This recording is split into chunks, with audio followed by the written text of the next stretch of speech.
Oke, bismillahirrahmanirrahim. Assalamualaikum warahmatullahi wabarakatuh. Waalaikumsalam warahmatullahi wabarakatuh. Baik, jadi pada kesempatan malam ini kita akan melaksanakan kegiatan yaitu kegiatan coaching yang mana akan dipandu oleh saya sendiri yaitu Muhammad Zaki Prasetyo. Oke, mungkin sebelum lebih lanjut nih, biar lebih enak nih ngobrol-ngobrolnya, mungkin bisa perkenalan dulu kali ya. Mungkin dari saya dulu nih. Perkenalkan, nama saya Muhammad Zaki Prasetyo.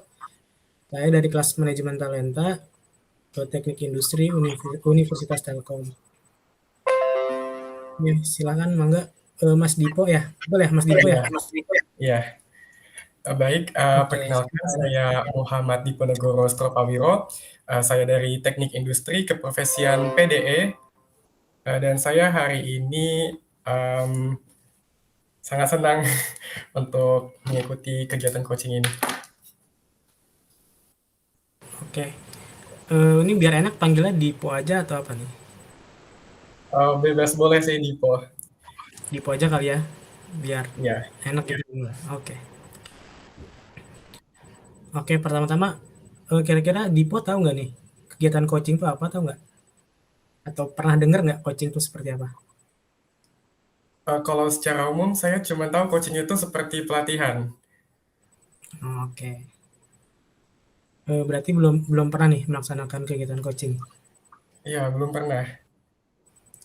Oke, mungkin aku mau coba sedikit jelasin apa itu coaching.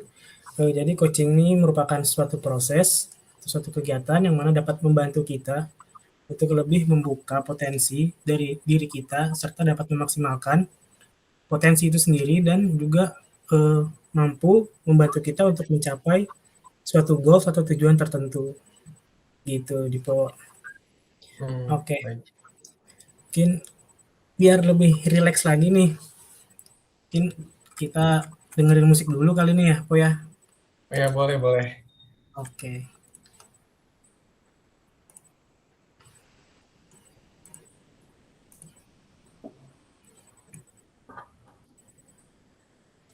udah kelihatan belum nih?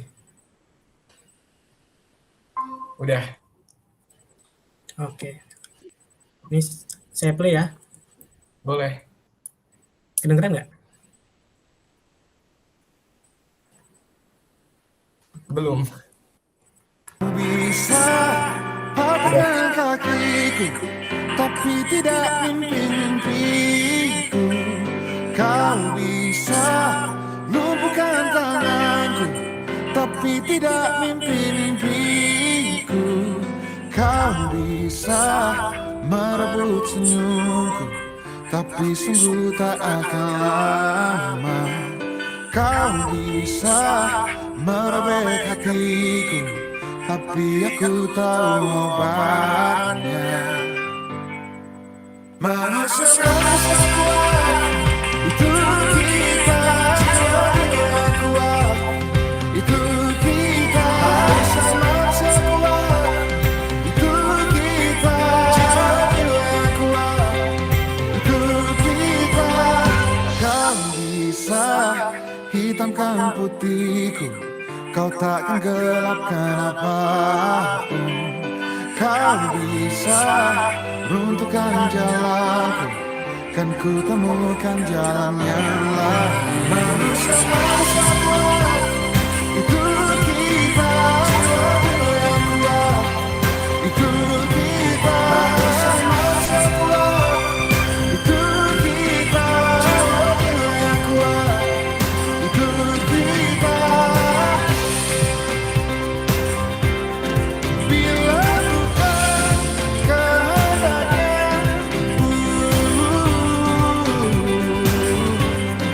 tidak satu pun jelasku akan bawa bahaya.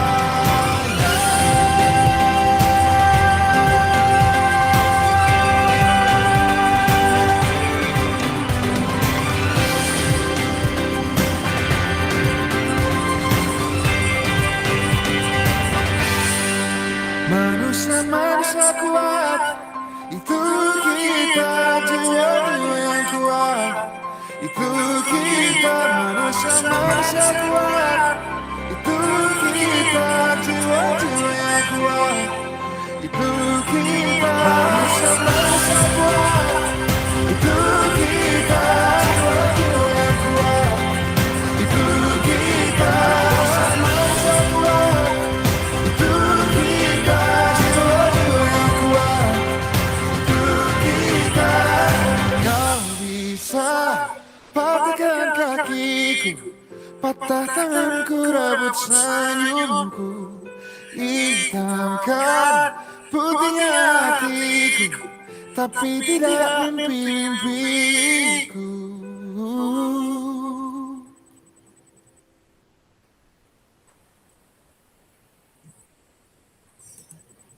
Oke, pasti tahu dong ya, itu lagu siapa, tahu dong ya, Dipo ya? Iya.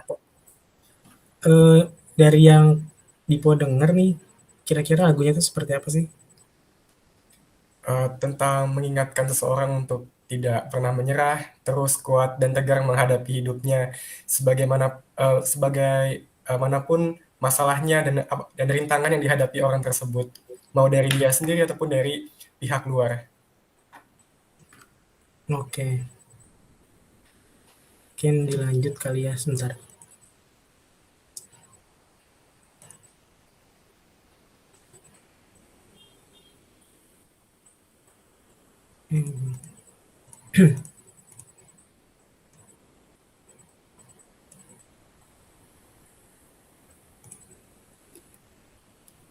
Udah kelihatan belum, Po? Udah ya? Udah. Oke. Mungkin lanjut aja nih. Tadi kan Dipo juga udah mention di awal ya, kalau Dipo nih keprofesian PD, ya kan ya, Po? Iya, benar. Mungkin aku mau nanya-nanya aja nih, kira-kira menurut Dipo PD itu sebenarnya keprofesian yang seperti apa sih? Atau definisi dari PD itu sendiri kayak apa sih gitu? Kalau dari sudut pandang saya sendiri, PDA itu kalau secara umum pasti orang akan memikirkan dengar PDA itu adalah tentang desain dan bagaimana produk itu dibuat. Tapi menurut saya tentang integrasi, bagaimana kita bisa memahami ketentuan atau requirement dari segala sisi, baik itu dari customer, dari sisi marketingnya, dari sisi production, maupun dari banyak divisi-divisi lainnya. Sehingga kalau dari pandangan saya, PD itu bukan hanya tentang merancang suatu produk, tapi juga merancang integrasi yang melibatkan banyak orang. Oke, berarti nggak melulu cuman tentang desain doang ya, Po ya? Iya. Oke. Terus aku mau nanya juga, kira-kira ada alasan khusus nggak sih kenapa Dipo milih keprofesian PDE ini? Dari sekian banyak keprofesian gitu, Po. Iya, awalnya sih eh, awalnya saya cuma bingung gitu mau pilih yang mana gitu, karena ada beberapa keprofesian yang saya minati. Namun di sini saya punya pertimbangan untuk mau melanjutkan studi. Suatu saat kalau saya melanjutkan studi di program master ataupun S2, saya bisa em, melengkapi yang udah saya pelajari tentang produk ke jenjang yang lebih luas lagi seperti sisi marketing ataupun manajemen. Jadi menurut saya PD itu merupakan dasar atau esensi suatu proses dari teknik industri ini, atau seperti apa ya, ibaratkan kita mau merancang pabrik gitu atau membuat suatu perusahaan, produk itu seperti intisari dari apa yang kita kerjakan gitu. Jadi menurut saya kalau saya sudah mempelajari produk, saya akan memperluas lagi pemahaman saya di bidang yang lainnya, seperti manajemen ataupun marketing. Oke. Berarti sederhananya PDE ini bisa menjadi pondasi atau dasar gitu ya, Po ya? Iya, kalau menurut saya pribadi. Oke. Terus tadi juga Dipo sempat mention buat ada rencana mau studi lanjutan ya, Po ya? Iya, Boleh cerita juga nggak setelah lulus mungkin selain studi lanjutan mungkin dari segi karir atau pekerjaan gitu, Po? Ada pekerjaan atau karir khusus nggak yang pengen Dipo capai gitu, Po? Oh, baik.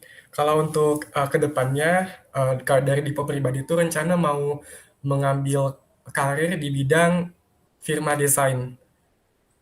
Desain yang nggak mesti ke produk, tapi hampir ke semua wujud fisik, maupun itu fasilitas, ataupun rancangan tentang proses produksi, ataupun rancangan dari bagaimana suatu perusahaan itu bisa menyiapkan sistem manufaktur sebelum produk itu launching atau new product introduction. Seperti, iya, ujung-ujungnya seperti desain juga, ke ranah desain, kalau untuk keprofesian. Kalau untuk ke studi lebih lanjut, mungkin Dipo nanti rencana mau ngambil S2 di Telkom ataupun di universitas lainnya untuk memperluas lagi pandangan Dipo tentang bagaimana teknik industri itu sebenarnya. Oke, mungkin boleh lebih spesifik kali Po, misalkan posisinya apa dan di perusahaan mana gitu Po mungkin? Ada Kalau cita-cita? rencana mau di posisi New Product Introduction, NPI. Untuk perusahaannya sebisa mungkin kalau dipotargetin di Unilever, Nestle, ataupun produk-produk makanan konsumen yang sangat cepat pergerakannya, consumer goods. Oke. Oke, mungkin dilanjut.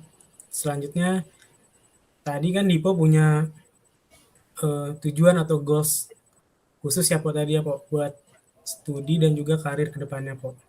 Iya. Kira-kira nih Po, dari goals yang tadi pengen dituju itu, tentu saja kan ada jalan ataupun hal yang kita perlukan untuk mencapai tujuan itu sendiri kan Po ya. Benar. Kira-kira pertama nih aku pengen tahu dari Dipo sendiri kira-kira apa sih yang dibutuhkan untuk mencapai tujuan itu, mungkin dari sisi pengetahuan atau keterampilan gitu Po. Baik. Kalau dari keterampilan sendiri, yang paling utama adalah berpikir secara sistem. Jadi di sini tuh untuk kalau Dipo sendiri menganalisa tentang impian yang Dipo tetapkan, yang sangat penting dan diutamakan adalah berpikir secara sistem, bahwa dalam mencapai tujuan itu saya tidak bisa mencapainya dengan diri saya sendiri. Sangat banyak pihak-pihak, stakeholder, ataupun sangat banyak keterlibatan dari berbagai elemen-elemen ataupun aspek-aspek lainnya. Dan yang kedua adalah membangun optimisme. Dan dengan tujuan, kalau optimis itu ibaratkan udah seperti inti atau core dari impian yang mau Dipo bangun sendiri. Karena awalnya tuh sangat banyak, Dipo tuh orangnya tuh kayak orangnya sangat ragu gitu, penuh keraguan kalau mau memilih sesuatu. Jadi menurut Dipo tuh yang paling utama adalah membangun optimisme selain berpikir secara sistem.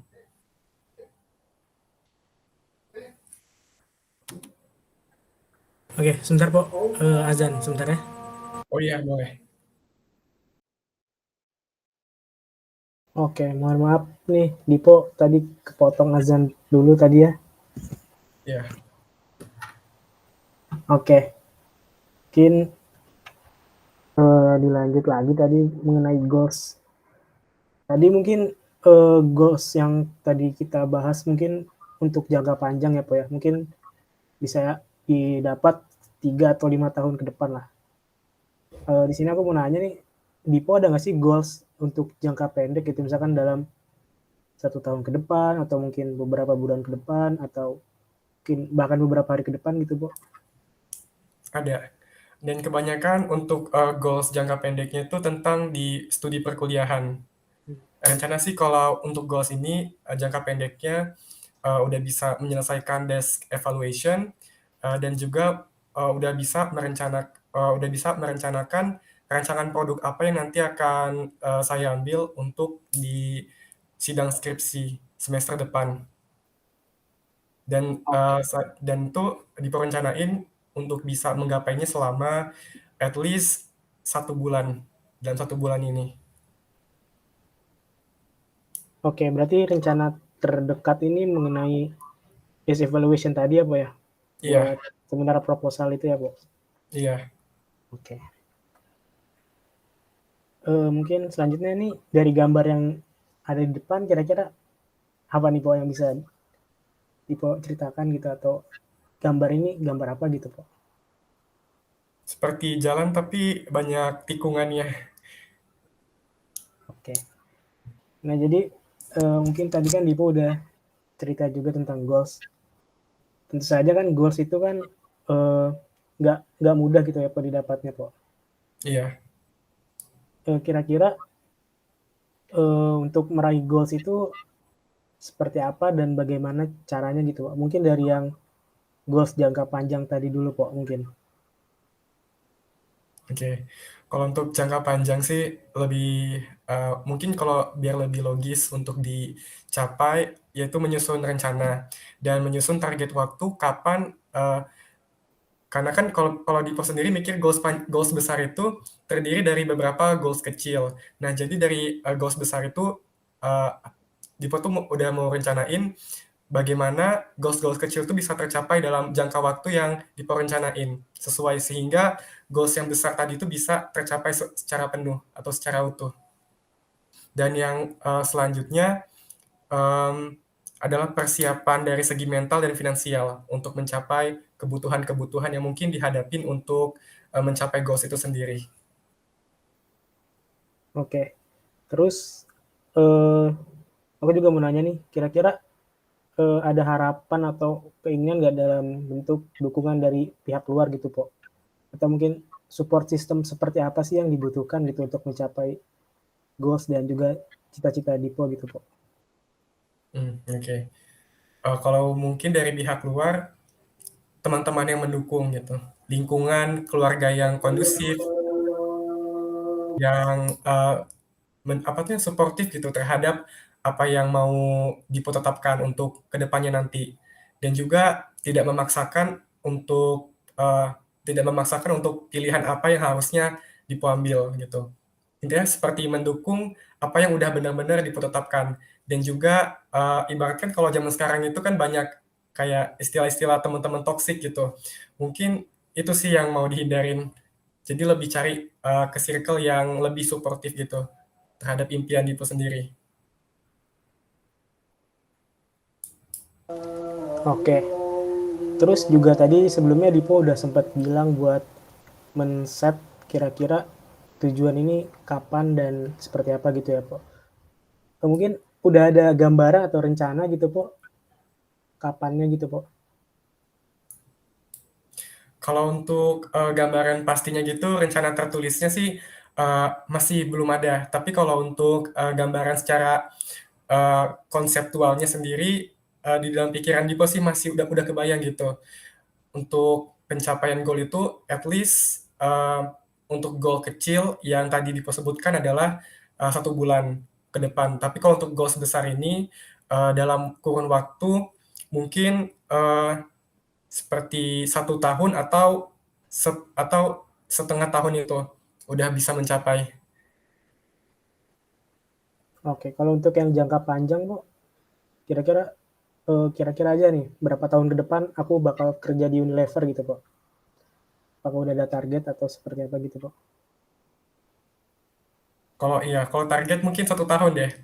Fixnya tuh setahun. Jadi setelah udah semester depan, uh, udah fresh graduate gitu, rencana Dipo udah mau coba untuk nge-apply ke perusahaan Unilever itu. Oke. Terus yang terakhir aku mau nanya juga, kira-kira pada titik apa atau pada saat apa mungkin Dipo bakal merasa, oh ini aku udah berhasil mencapai tujuanku, oh aku ini udah sukses gitu, Po. Maaf, boleh diulangi lagi pertanyaannya? Kira-kira pada titik apa atau pada kondisi apa misalkan Dipo ini udah ngerasa kalau aku ini sudah mencapai goals atau tujuan yang ingin aku capai gitu. Oh, oke. Kalau untuk kriteria pencapaian sih, sederhananya kalau untuk impian besar itu, at least kalau misalkan Dipa udah diterima appliance-nya di sana, Dipa udah bilang itu udah tercapai. Oke, kalau untuk misalkan merasa sukses gitu Pak mungkin seperti apa tuh, Pak? Atau tingkatan yang lebih tinggi gitu, Pak? Oke, Ada nggak, Pak, kira-kira? ketika udah bener-bener udah semua deliverable outcome-nya itu udah bener-bener tercapai. Misalkan contoh gimana ya, kalau misalkan Dipo pingin punya target di suatu pekerjaan dan pekerjaan itu selesai dengan tepat waktu, Dipo pribadi dan merasa itu udah selesai. Jadi targetnya tuh untuk merasakan kesuksesan itu adalah kalau dari Dipo pribadi adalah ketercapaian atau deliverable outcomes-nya dan juga waktu targetnya, dua faktor ini. Oke. Berarti 2 faktor itu ya, Pak, yang menentukan atau yang membuat Dipo merasa sukses atau merasa berhasil ya, Pak? Iya, secara garis besar. Oke. Mungkin bisa di next. Selanjutnya, tentu saja buat mencapai goals atau tujuan itu kan ada hambatan ya, Pak. Kira-kira hambatan yang saat ini ya mungkin Dipo rasakan atau mungkin belum, kira-kira itu apa aja nih, Pak? Kalau dari hambatan dalam diri Dipo sendiri, saya itu orangnya lumayan penunda-nunda dan kadang juga orang itu deadlineer. Namun di sisi lain dengan saya orang yang deadlineer, dengan saya punya sifat deadlineer itu kadang semua ide dan semua benak di pikiran itu betul-betul bisa keluar dengan maksimal di saat mendekati deadline. Nah, tapi tetap itu jadi seperti hambatan tersendiri bagi Dipo. Tapi kalau untuk hambatan dari luarnya, kurang lebih seperti misalkan ada suatu materi ataupun suatu hal yang harus dipelajari dan itu ternyata sulit, bagi Dipo tuh butuh waktu yang sangat panjang dan juga butuh seperti mengulang-ulang atau iterasi yang lebih untuk menghadapin kesulitan itu. Oke. Berarti yang pertama itu masalahnya masalah dari Dipo sendiri, itu Dipo ini orangnya tipikalnya deadlineer banget ya, Pak ya? Iya, benar. Terus tadi yang kedua dari luarnya itu bagaimana, Pak, tadi, Pak? Kalau dari luarnya seperti butuh banyak iterasi untuk menyelesaikan sesuatu. Berarti butuh ilmu pengetahuan atau butuh pengulangan ya, Pak ya? Iya, benar. Oke. Untuk saat ini nih, Pak, udah nemuin nggak sih kira-kira trik atau solusi gitu untuk menghadapi kelemahan yang bisa menghambat cita-cita Dipo nih? Kalau sejauh ini Dipo tuh punya kebiasaan kayak kalau mau ngerjakan sesuatu itu udah setel alarm di handphone. Jadi kalau misalkan udah lewat gitu alarmnya udah bunyi, itu udah benar-benar tanda kayak sinyal wajib untuk ngerjain. Dan dari Dipo sendiri udah seperti ngerencanain allowance gitu atau kelonggaran seboleh berapa gitu Dipo boleh mendeadline sesuatu. Baru segitu kalau dari saya pribadi. Berarti kayak ngeset alarm bahaya lah kira-kira. Iya, Kalau kita lewat dari waktu itu, wah udah bakal bablas gitu ya, Pak ya, kasarnya. iya, benar. Oke. Kalau yang dari tadi, dari yang luar gitu, Pak, yang mengenai pengulangan itu, apakah ada trik khusus gitu, Pak?